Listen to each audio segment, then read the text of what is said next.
création de Julien Protière, édité par Sud Games. Dans Créo, nous sommes dans l'espace et nous allons devoir créer ensemble une planète.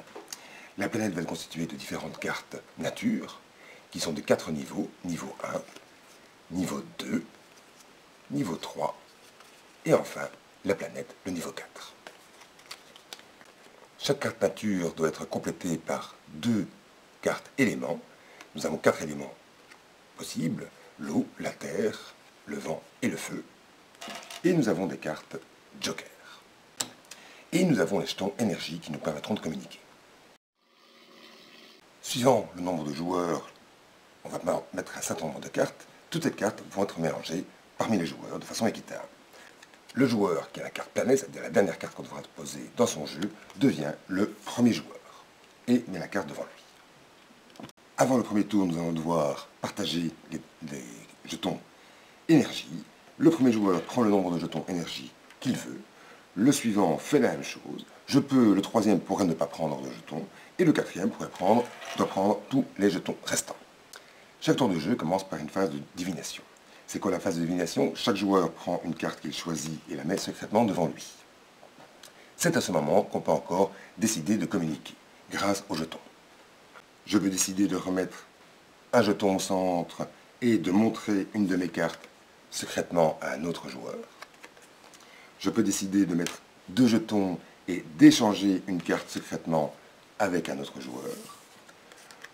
Ou encore, je peux mettre un 3e jeton pour aller chercher une carte dans la défausse. Une fois que les communications ont été faites ou pas, le premier joueur va retourner sa carte. Ça tombe bien, c'est une carte comète de niveau 1, donc je peux la placer dans le jeu. Le deuxième joueur retourne sa carte.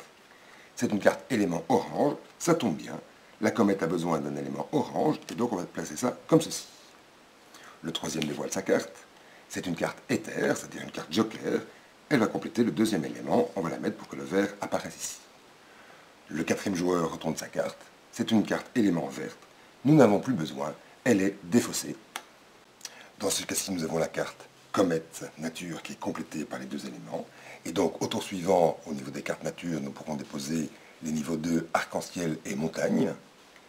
Ou bien alors, l'autre carte de niveau 1, ici.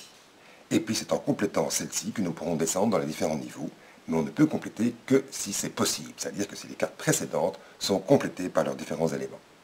Donc toutes les cartes nature qui vont être défaussées vont empêcher de faire une certaine partie de l'arbre. On peut quand même y arriver, mais ça devient de plus en plus difficile.